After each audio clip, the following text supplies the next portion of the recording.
and I'm a rising senior student at University of Michigan studying statistics and entrepreneurship. You can also introduce yourself. I'm Ling. I'm also rising senior in Michigan, and my major is economics and history of art. Yeah, so we're very happy to invite you as our first guest of our episode. So maybe our audience will learn so much from today's stories about you. Yeah, so we're really happy to sit with Sonia today, a fantastic Michigan alum, and also the general partner for PGVC. And to begin with, I wonder if you can tell us a little bit more about yourself.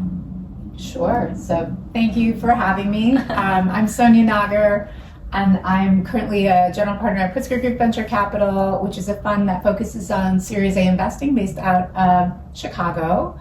But I was born in Michigan, and I went to the University of Michigan for undergrad. I studied mechanical engineering, and I also was a self-taught programmer, so I landed my first job out of school was at General Motors in their advanced engineering group. So I worked on the software that went into your powertrain controller. I pretty quickly decided that I didn't want to do engineering forever, and so I studied for the GMAT and then ended up going to business school for my MBA at Harvard Business School. I did a summer in investment banking at Goldman Sachs. I kind of had decided at that point that I wanted to do something in technology, so I was in the tech banking group there for the summer, and I had the opportunity there to work on the IPO team for a company called Bill Me Later that was in the payment space. And in the process of doing all that work, I got really excited about not just what the company was doing, but I was also excited by this idea of being a founder. That company ended up not going public, and they took a big investment from Amazon.com at the time. And so when I went back to business school, I tinkered around with some startup ideas. Ultimately, I didn't have any ideas that stuck. So I ended up taking a job with Amazon as part of the team that launched their clothing category. So that was 2008. So 2008 to 2010, I was at Amazon in Seattle, launching the clothing category, which was an amazing experience. I got to learn a ton. Their pitch back in the day was come to Amazon, you can launch a category and learn how to be a founder with all the safety of a big company. I think you could argue whether you actually learn how to be a founder in a company that big, but I learned a lot about how to be a great product manager and build a product and think about business in a practical way. Ultimately, at that point, I got engaged, and my husband was doing his MBA in New York. So I came to New York and did consulting for a year while he was in business school, and then left consulting to found a startup in 2011 that was in the mobile shopping space. And then decided we raised venture capital funding, kind of had a good ride, but ultimately we were acquired in more of a talent acquisition by a company called Retail Me Not. That was a public company out of Boston at the time. And as part of that acquisition, I ran their mobile team for 2 years. And then coming off of that experience, I was splitting time between New York, which is where my husband was based and where I founded the company, and Austin, which is where Retail Me Not was based.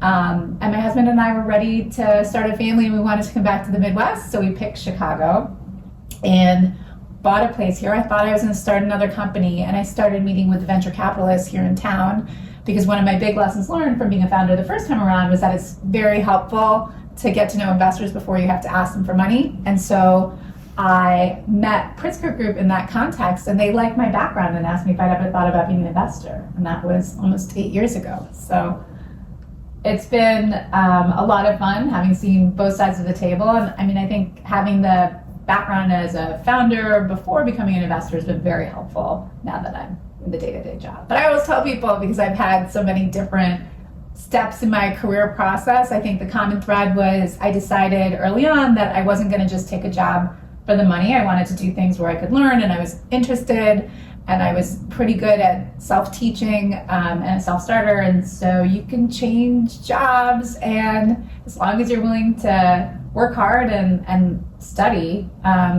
you can make many changes and end up in an exciting place. So it's okay if you don't know what you want to be when you grow up. There's a lot of time, and you can try many different things, and it's kind of never too late to change your mind. Oh, wow, that's fantastic. That's amazing. You know, from hearing all of your experience, I think that can be written to a book. Or a all really those long different blog post. stories. And yeah. I mean, you mentioned like you started your career back in 2003 at GM, and then you moved to Goldman for investment banking, and then transit to Amazon as a product management, and later working in a consulting firm before you started the company and moved to VC. I mean, all those like different experiences, all those different industries, I wonder like how did you achieve that? You know, it's so different areas. Yeah. I think it's hard to even transit from one industry to another, no less than like so many. Yeah, I mean, the truth is when I went to business school, that was a good way to transition from being an engineer to a business person. And then in business school, I mean, I think the thing that I gained from engineering was the ability to be a good problem solver, and I was very good at math. And so Goldman Sachs was a logical place to land because I was very good at math. And then when I went to Amazon, I had the advantage of having some insights from having worked on that IPO team at Goldman Sachs over the summer. And at that point, Amazon, and if you look at Jeff Bezos' history, he was an engineer who had a finance background as well, and I was an engineer with some finance background from Goldman Sachs. And so at that time, if you looked at the people that were being hired by Amazon, I would say 90% were either engineers or finance, Wall Street folks. And so I kind of hit both of those things. And then for founding a company, it's always a little bit like, I think anybody can found a company if you're passionate and you have an area you're excited about and you're willing to study, like how do you build a business? And I had written, at that point I had been an engineer, and so it was also a logical next step. The jump into being an executive at Retail Me Not was really just the logical, it was an exit for my startup and it pulled me there. And then coming into venture capital kind of made sense too, because I had been a founder before. I had always thought that I would get into investing potentially as an angel investor first and then move into venture after, like by investing my own money. And so the fact that Pritzker Group was interested in bringing me in earlier, it was almost like I got to skip a bunch of steps and start earlier. And then now that I've been in venture for a little bit, I realized it was such a gift because venture capital is an apprenticeship mentorship model. You learn a lot by being part of a fund that has an established track record, because you get better deal flow when you have an established track record. And then the history of having a large portfolio, you learn so much from the portfolio. So when I came into Pritzker Group, the fund had been around for 30 years and had a history of investing in great companies and a portfolio of great companies. And I was able to come right in and start joining board meetings and learn from some really great founders and some really great investors. Yeah, I think that's amazing. Like even if there's so different areas, but I think the fundamental things are still the same, like your skills in math, your skills in communications, and use all those different things in a particular area.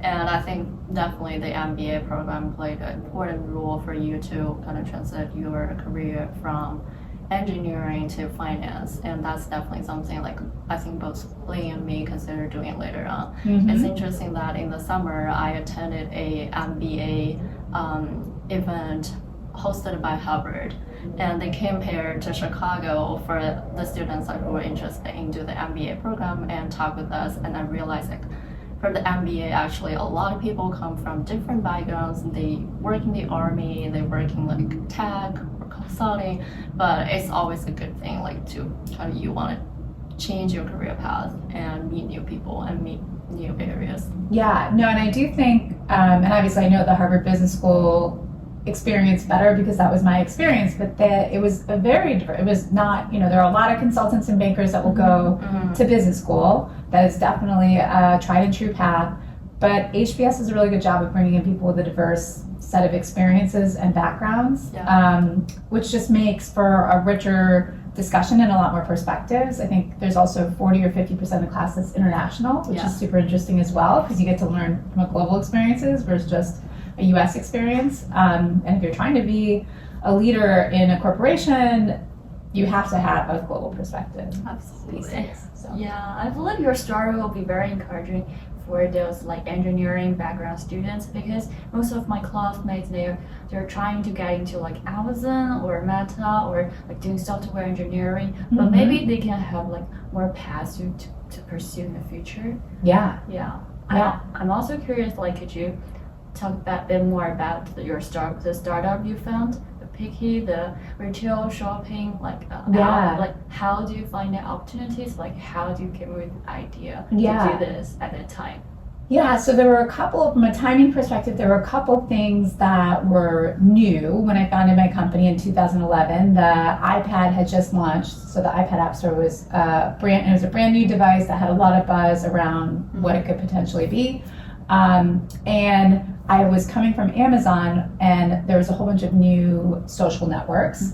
But one of the phenomenons at Amazon I was seeing was the Oprah effect in real time, where for our category, when Oprah would mention something on air, a book or a piece of clothing, we would see as the thing, as the show aired across the coast, the item like would spike in sales, and it was like, wow. Back in 2011, now everybody talks about influencers, and it's a very widely accepted thing. But the insight was, could you have a more curated shopping experience that was influencer curated? And the way we were trying to do it in 2011, or the initial idea behind Picky, was let's figure out a way to mine all the existing social data from Pinterest was brand new at the time, Facebook, Twitter, find product mentions, and use that to curate a personalized shopping catalog. And we chose to put it on the iPad. So that was the thesis that we started with. I think there were a bunch of things we got right. So the iPad App Store, the Apple editors loved what we were doing, so they were always featuring us, and we had a lot of free acquisition of users that was coming from the editors featuring us, which was great. But the overall addressable market of being an iPad-only app is super small. And I actually didn't realize that until I got to Retail Me Not post-acquisition many years later, and had a much larger budget. And Retail Me Not had a mobile app. We launched an iPad app, and then we actually shut down the iPad app because it just there wasn't enough audience there. And Retail Me Not had millions of downloads and millions of monthly active users on the mobile app, but for the iPad app it was like thousands, with all the resources that we had to put against it. And I was like, oh.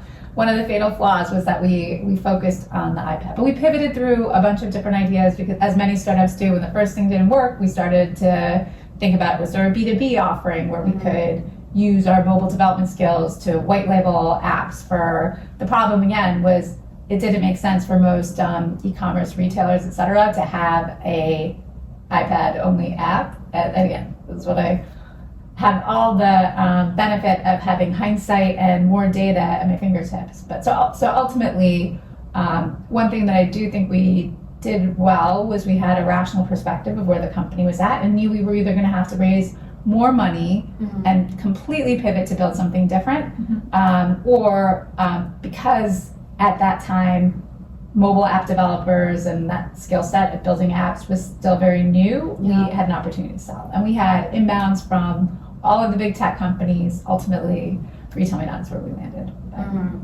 Yeah, that's amazing that you distinguished such a new trend for influencers and the mobile app. I know, like, by that time, the internet just appeared, and the social mobiles, the social different apps are just appeared. And also, like, I think TikTok now plays a really important role in the influencers, but at that time that probably not being didn't even popular. exist. And I wonder, like, how did you find the opportunity for this company to be acquired, and how is that different from like working under a big arm instead of just doing that like on yourself?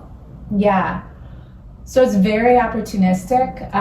For us, we had investors who were well connected, and it was interesting. So we had conversations with a very large tech company, and initially they had invited us in. They invited me in to come talk to them about doing something strategic. It was very vague, and honestly, I almost didn't even go to the meeting because I was like, I don't have time for this. I'm building a startup. But fortunately, I went, and then meeting was fine. They had me demo the app, talk to them about our strategy and our vision. I left the meeting not expecting, because it was a broad strategic whatever discussion. And then they reached out to me a week later with interest in acquiring the company. And so it was really for them, I didn't even realize they wanted to meet. And obviously for a big public company, they're maybe not going to be as transparent up front. And so they have framed it as a BD deal.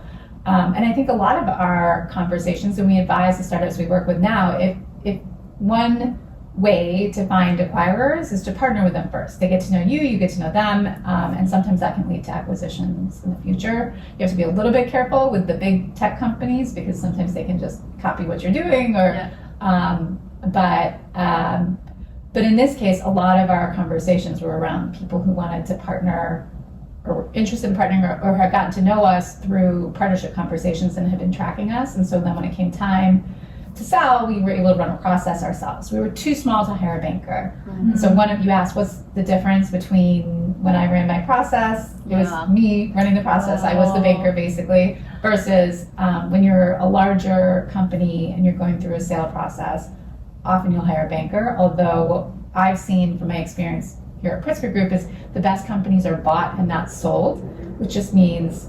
often it's not, the best outcomes aren't necessarily because the company hires a banker and says we're going to sell ourselves. It's like the company is doing amazing, they're not even interested in selling, but a big company reaches out and says we like what you're doing, we think you'd have strategic value, and they initiate the sale process. You know, we're interested in buying the company.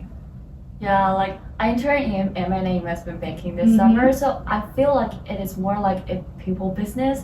Like it is always important to find the right person who you partner with, just more than just to sell with a high valuation. So your story tell me this. Yeah, and I think one of my biggest learnings from being in venture capital, when I was a founder, I think I thought there was more math and science and merit behind the decision making. And now I realize, to your point, it's all people. So venture capitalists are people when we're making decisions on what to invest in.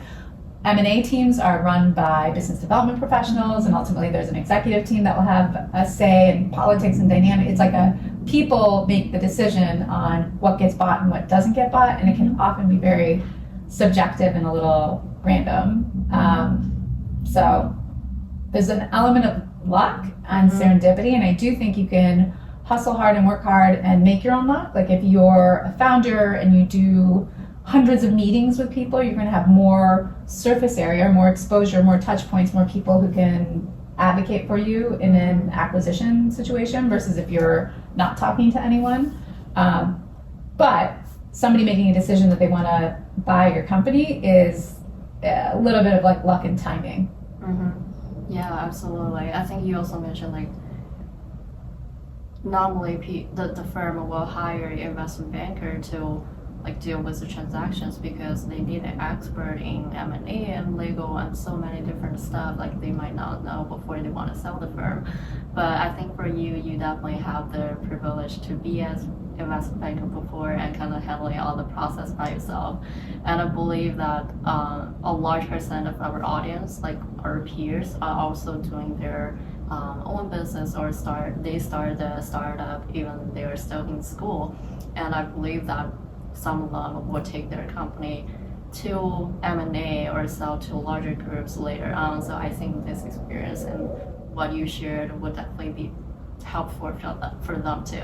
Yeah, no, you can definitely, and even when you're hiring a banker, a lot of the math around an acquisition is make believe as well. Like the acquirer is going to pick a multiple of your revenue, and it's always revenue for startups because they're usually not profitable. So you're not looking at EBITDA, and if there's competition, you can justify a higher price. If there's not, you got to take whatever the market is willing to offer. And so historical comparable multiples may not even be relevant.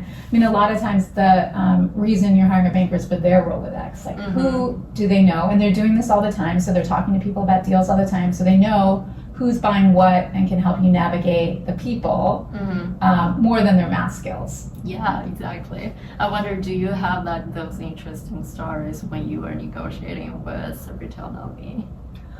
The most interesting story is the thing that kicked the whole process off was we had the inbound offer where I had gone in and I met with a big tech company, a big public tech company in the social networking space, and they came back to us with an offer that ultimately blew up. And I think the learning for me was I didn't realize where we were in the process. It was like they had given us numbers, they had started to talk about like who from the team they would want or not want, but I didn't realize they still had to go to a final investment committee for the deal to be real. And so I think the next time around, as I was having conversations with more acquirers, I was more conscious of asking, like, what is the process? Where are we in the process?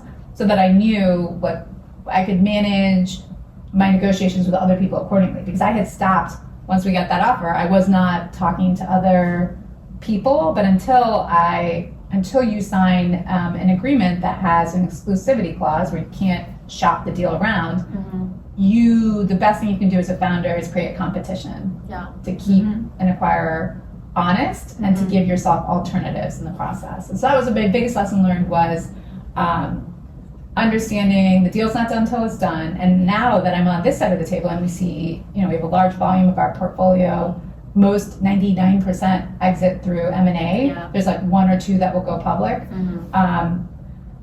I see deals fall apart all the time. It's very, very common that you'll start a process and you won't get all the way to the finish line. And so it's like until literally the money hits the bank from the acquirer, that's too early to celebrate. Yeah. I think that's a smart way to go. Like you're always kind of looking for alternatives instead of just going to one way. Yeah. I think moving from the past to now, like you were working as a general partner at Pritzker Group, and also I noticed on your LinkedIn profile you also did some angel investment back in the years. You invested in almost 20 to 30 different startups. So I wonder, like, what is the most successful investment that you have made for the angel investment side? Yeah, so for Pritzker Group, we have a very well-defined scope of what we invest in. And so as long as, if I see something that's out of scope, meaning it's not something we invest in through Pritzker Group, then I don't have a conflict and I can do the angel investing. And I love angel investing because I've been a founder and I remember when I was just getting started, our first round of funding the round came together because angels came together to say, we believe in this company at the earliest stages. They lent me some credibility, and it was like, you always remember the people who believe in you, the first checks that come in when you have nothing, no data, and you're just a person and an idea. And so I felt like I wanted to give back in that way and get involved at the earliest stages. So my most successful deal right now, and I'm going to define success in two ways, is I think the company is like doing all the right things, and then I came in super early, and so there's some like happiness and having conviction before any of the big funds came in. Like financially, I have some other deals that probably may make me more money, but on this one, actually, I think I'll make a good amount of money. It's a company called Topicals. It's a skincare company. It's founded by a female minority founder who had an insight around if you have darker skin, some of the skincare products for anti-blemish could cause bleaching. And so she built a product line. I invested before she had launched. What I saw in her was she had built an amazing social media presence and was doing some really smart things around creating a pre-launch wait list. And it was just clear she understood how to do media. And at that time, she hit on two theses that I had. One was I was looking for founders who were building in the beauty space for targeting minority audiences because it felt like a huge underserved segment, and founders that had unique advantages because in consumer products there's so much noise, there's so much competition, it's really hard to compete just on paid advertising. It's like you need to understand what I call organic or earned media, which is the free publicity you get just from building a great brand and then figuring out how to do social media so you're not paying for every customer. And she was doing very both well. And so I came in, and within my timing was also a little bit lucky. She had a note that was like her first round of funding at a $5 million valuation is when I came in.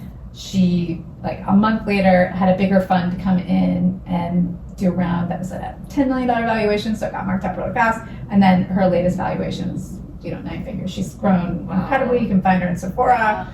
But yeah. So that's so far But we'll see. I always say until the money comes back, it's really hard to call any angel investment your best investment because so much, and especially seeing at Pritzker Group, so much happens. So much change. So much changes, unexpected. and sometimes companies are doing amazing, and then they can still ultimately not be a great financial return because something can happen before they exit, where there's just a lot that's out of founder's control sometimes too. Yeah. And ultimately, the thing that matters, or the measure of success, is cash, which comes back. So Yeah.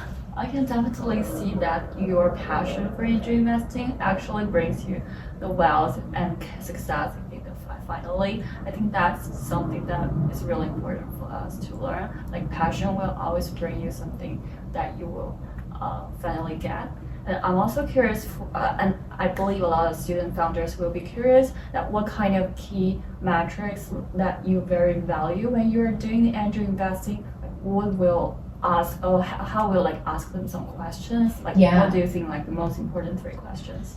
yeah, at the earliest stages, a lot is about the founder and the team. So with Topicals, she had this unique perspective. She was in the right category, in the right space, and she had some data that I could look at around her wait list. Yeah. So, but it was super early. But it was really a bet on the founder. As you get past that earliest angel stage into more institutional funds, venture capital, like raising a seed round, I care a lot about the micro data because there's still not going to be fully fledged, revenue numbers all the time. But I love to look at the purchase behaviors of your customers, and the most important thing is how often are they coming back? Do you have a strong repeat purchase rate? How happy are they? So if you're measuring Net Promoter Score or other things, how viral is it? Are people talking about your product? And so this is a little bit more of a consumer lens. On the B2B side, one of the most important things is also the churn numbers, how, so same thing, repeat purchase, are people sticking around? Are they repeat purchasing, or are they trying it once and then going away? And then we talk to the customers a lot. For both B2B and B2C companies, I want to talk to people in the target audience and understand how they view the product in the competitive landscape, how excited are they about the value proposition, if they've used the product, did the value proposition live up to what was promised? But it's a lot more micro versus looking at a financial model. Because financial models in the early days are a little bit of make-believe. I always ask founders for a financial model so that I can make sure that founders understand how to build a financial model, and that we can talk through the levers of the business, and that there aren't any crazy assumptions on the expense side is really what the financial model is for. But other than that, it's a lot of looking at the actual product, company, and the micro data, usage data versus the financial model. Yeah, I think that's the most fascinating part of doing investment, because there's no right or wrong answer. You kind of judge based on what kind of situation you are and what kind of product or industry you are looking at. There are different metrics to look, and instead of just focus on one thing, you actually have to kind of leverage between the different areas. Yeah. And I wonder, could you also talk a little bit more about your deal flow channel? Except for, I know the Pritzker Group can give you a lot of exposure for the early stage startup that you're looking at. How did you specifically find the really early stage startup, like the one you mentioned is pre-launch, and you find the opportunity? Yeah.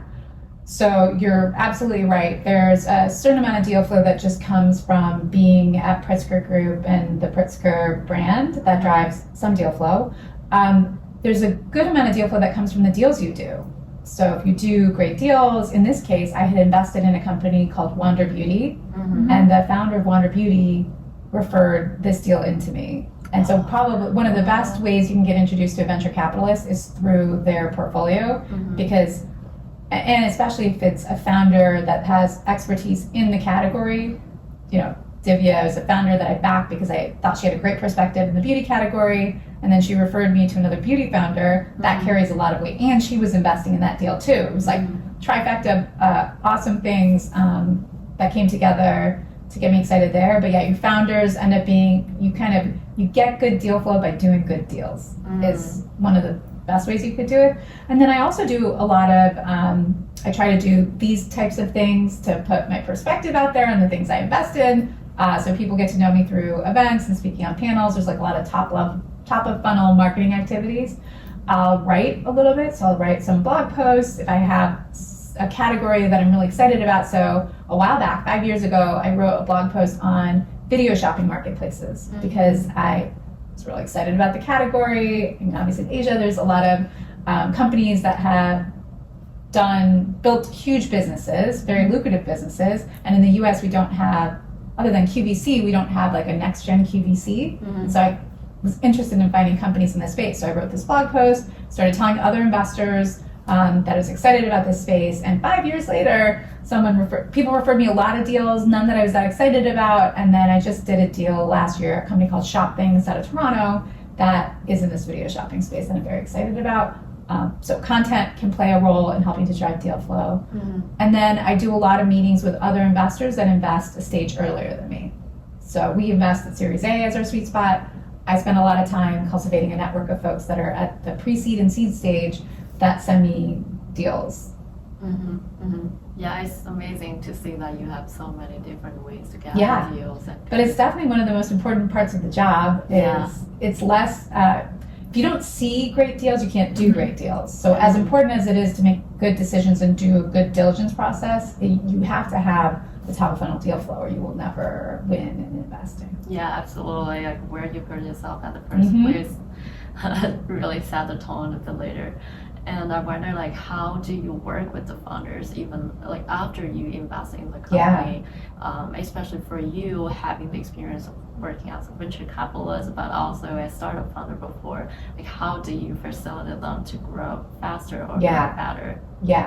So we, as a larger check writer, we're typically in the boardroom. So there's quarterly board meetings. And then I think having been a founder and then also philosophically with Pritzker Group, the Pritzker family has a history of being builders. So we tend to get in with our companies pretty deep and work very closely. When I was a founder, I felt like there were some of my investors that I was on a text message basis with, and I could call, talk to anytime as I was building. So when I came over, and that was only probably 1% of my investors.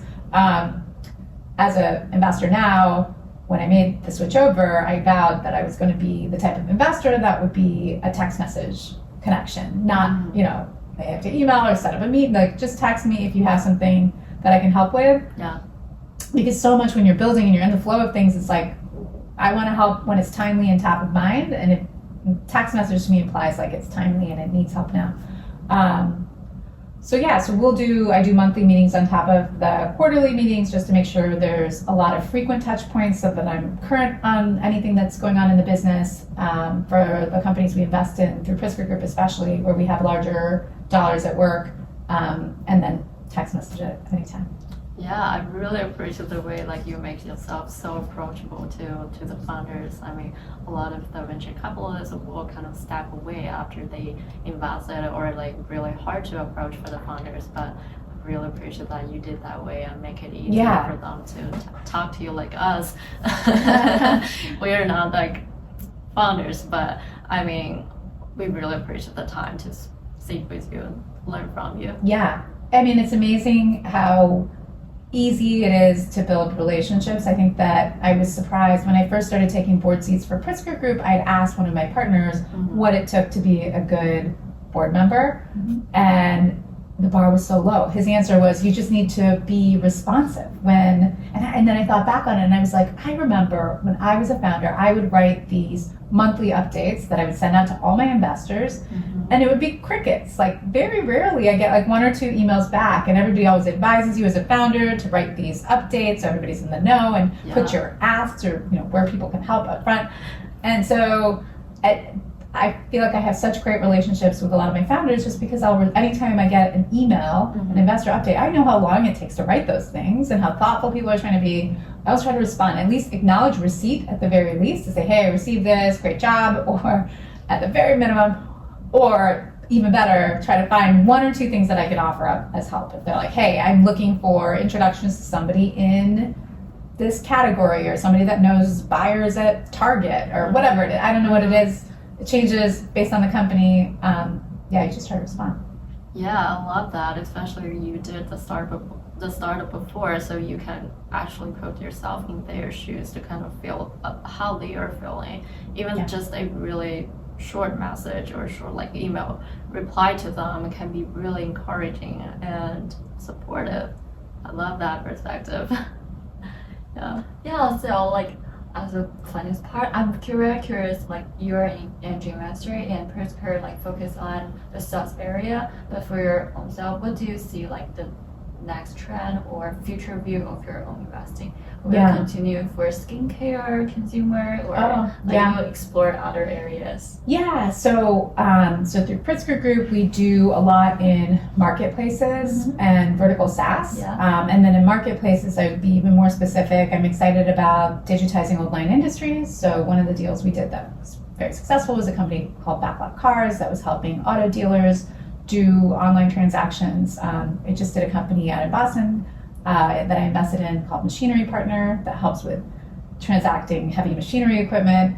I think a lot about future of work in marketplaces, like creating new ways for people to monetize their passions, which shopping technically, the way that their network works is they have shoppers that will go into luxury goods stores and they will shop the sale rack and help people who are out of market access the goods that are, because what's in Toronto is different than what's in New York and Florida or Orlando, and so that was under that thesis.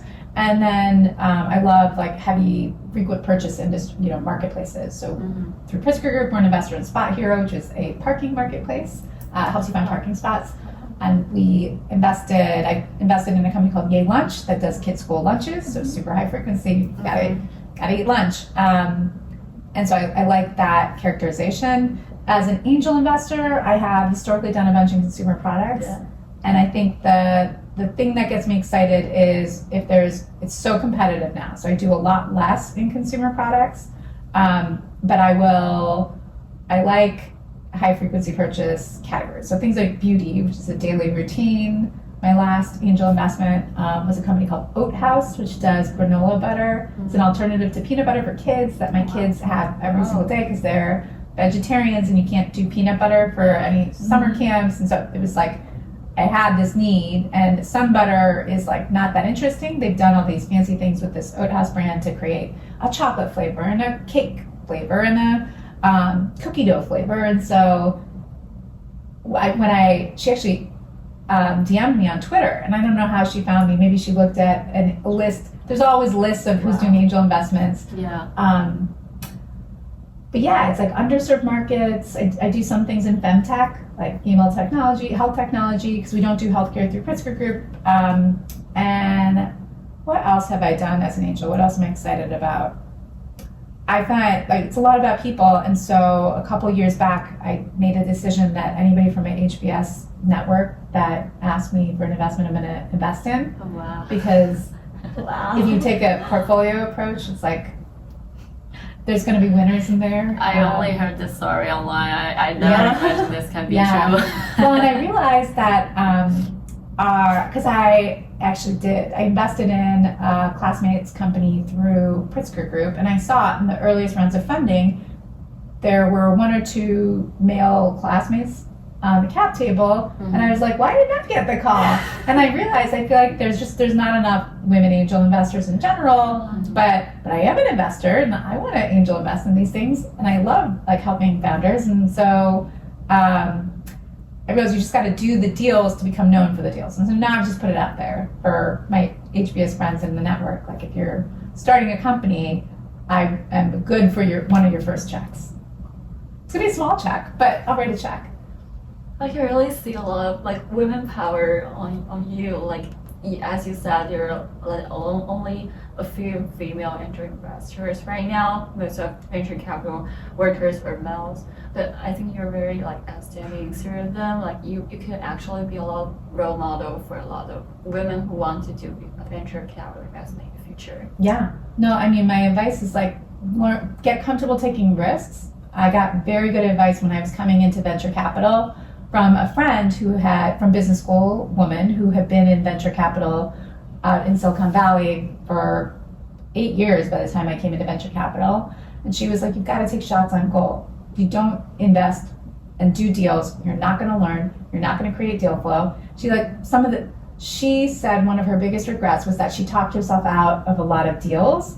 And then this was a super large firm she was at. Though some of those deals would actually come back and get done through the fund with one of her male peers that would advocate. Because every deal at the early stages nothing is going to be perfect.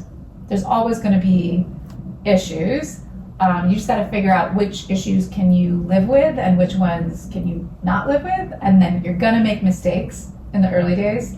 And you've got to be okay, because the way the venture math works, out of 10 deals you do, half are going to go to zero, 2 or 3 are going to be fine, and then 2 or 3 are going to return your whole fund. Those are going to be your 10, 20, 30x deals that literally will return your whole fund in that sum. So. Yeah, exactly. I think you just have to pick the 1 over 100 and to aim at being successful. Yeah. And I always wonder like how people think about, especially for successful people like you, think about the AI. It's a popular trend for now, and people are talking about it frequently. So I wonder like what's your opinion on that? Yeah, so it's interesting. I think there's a lot of money to be made in investing in the picks and shovels right now, like the AI tools and platforms and yes. But I don't know that we're at the application layer yet. It feels like there's still big issues, like AI is not super reliable, it hallucinates. And so we just had an AI roundtable for a bunch of our CEOs in one of our later stage companies that has more resources on the engineering side, is experimenting a lot. And they're doing a lot of hackathons and letting people explore and play and get comfortable, but nobody is yet using it in a differentiated way to set their business very far ahead. I see it used for content creation. I see it used to enable customer service, but it's not reliable enough yet to replace customer service. And anything that's mission critical, it's like you just can't trust it yet. And so I think there's a lot of marketing, a lot of companies are talking about using AI, but I have yet to find many or any companies that are practically, even later stage companies that have all the resources, using AI in a meaningful way. Yeah, I definitely agree with you. Like, at this early stage, there must be a lot of noise in the market, and you couldn't really tell like which one is a true thing, and like the others just. I mean, it's easy to say anybody who's saying they're doing something differentiated at the pre-seed or seed stage when they've got 2 engineers in the AI space. It's like, well, AI. It's a lot about like the data models and the advantage you create by using proprietary data to do something with the AI, and it's not believable that a really early stage startup that's 6 months old would have more data or proprietary data advantage over any incumbent company that's been around for even 5 years in the startup space. So yeah, absolutely. Finally, we really want to seek some advice for our school kids, because most of our audience are Michigan students. Like, I know a lot of young students are very confused right now, do not know what to do. So could you just what do you want to say to them?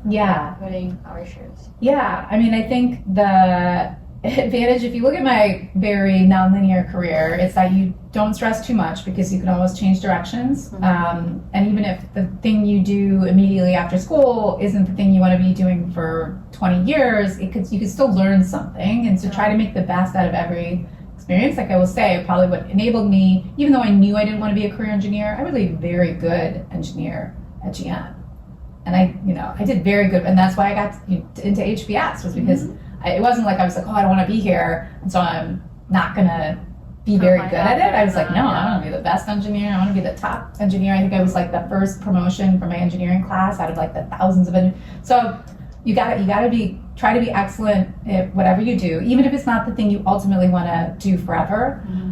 Surround yourself by good people. I've had so many advantages for working for amazing people. So when I got lucky a little bit that when my startup was acquired by Retail Me Not, I got great mentorship and advice from the founder of Retail Me Not, who had taken the company public and done amazing things. And that set me up for my next 10 jobs. When I interviewed for Pritzker Group, he was one of the references that I think helped them get comfortable with me making the switch into this job. And then now, working for Pritzker Group, the Pritzker family connections have helped in so many ways with feels like I always say since I started my own company, I haven't interviewed for a job because I got the Retail Me Not job through an acquisition, and then this job I feel like I got through the reputation that I had built prior to coming over. So work for great people, care about the person you're working for even more than what exactly you're doing, because if they're a great person, they're going to help you out with your next 10 jobs. And then always be networking and meeting people, because careers are super long and you don't know how paths will intersect. But I find that I have like a personal mantra around creating a mafia of people. And I don't know if you've done research on PayPal. They talk about how the early executive team at PayPal and a lot of the people that worked at PayPal in the early days have all gone on to do incredible things. And they call them the PayPal Mafia now, because they all helped each other and created this ecosystem of people raising each other up. And so I think about it, I'm like, I want to create my Sonia Mafia. When I meet great, interesting people, I try to keep them close. Even if I don't know how we're going to work together, it's like, I hope that in the next 10 years, there'll be some way, shape, or form that I can help them or they can help me. And that's how you create greatness. Yeah. I think what you said just now is first trying to be the best, the most excellent person, no matter what you're doing. And I think it's more about the altitude instead of like a skill or an industry. Yeah. And the second is like always networking, always working with the good people, because that's like something you can carry on even later on, no matter what area that you are working on. Yeah. And I wonder, some students maybe like be a little bit clear about what they want to do, and I know like a ton of my friends are trying to get into VC or investment or like PEs, different stuff. So for those group of the people, I wonder, do you have some suggestions for them or advice for them? How did you get into the VC, and what's working as like in the VC, and like what they should pay attention to when they actually get into VC? Yeah. So there's 3 key parts of a VC job. You've got sourcing, you've got decision making on deals, and then you have portfolio management, which is everything you do after you do the deal. So on the sourcing side, and I think when you're interviewing for a venture job, you're going to be evaluated on all 3 parts, even though when you're entry level, you're going to spend a lot more time on the sourcing and the doing the diligence, but maybe not making the final decision. The investment committee will make that decision. When you're more senior, you're probably more evenly spread across all 3, but you're going to have a lot more on the portfolio management side of like working with the founders. And so for super early career stage folks, it's like, okay, what are you doing to build your sourcing network? Are you in the clubs that are relevant? Are you doing the founder events that are relevant? Are there examples things you can do to put content out there to help yourself source deals or build sourcing advantages, build a community? Do you start your own club? So I think there are things you can do to differentiate yourself there. On the decision-making side, there's definitely, it's like if you can't get directly into venture, there are certain jobs where you prove that you can be a good decision maker. Banking, consulting, it's like you're going to have solid analytical fundamentals, like business fundamentals that you learn in those training programs, and so that helps. If you can't get directly into VC, I think those are great places to go as a stepping stone.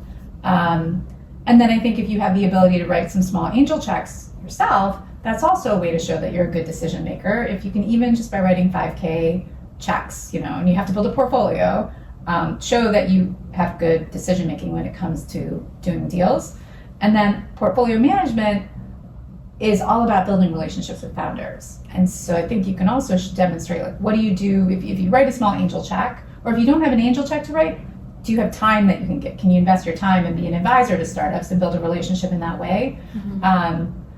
One of the things that I think would make anyone stand out in an interview process on the founder side is like if you have founders that are emailing the VCs saying, I've worked with this person and I really enjoyed working with them, that is probably the best referral you can get into a venture capital fund. And so if you're trying to break into VC, getting introduced to a venture capital fund through a successful founder in their portfolio is a huge advantage. Yeah. I think that, to be honest, I'm actually like the group of people that want to get into VC after college, and I've done like two things I think really helpful instead of just interning and working VC firms. So I also did startup in my college and also took some angel investment in the early stage startups, and then also that both helped me a lot about like VC investment, even if you're not directly doing the VC job. Yeah, I think the thing like you mentioned is really helpful. Yeah. Maybe let's do the rapid fire. Yeah, so I think we have taken pretty much enough time. And at the end, like, this is something we're always trying to do in on each episode. Yeah. We'll do a rapid fire where Rapid we'll fire. ask you. It's not granting questions, it's really easy. We'll ask you 3 questions, and without giving a thumb, you can have an instant answer for that. Okay. So the first one is, what is your favorite place in University of Michigan? So I met my husband at Rick's All American Cafe, Oh, the bar, which I think is still open in Michigan. So that is an easy answer for me. I gotta check it out. Yeah. And the second question is, what is your favorite book?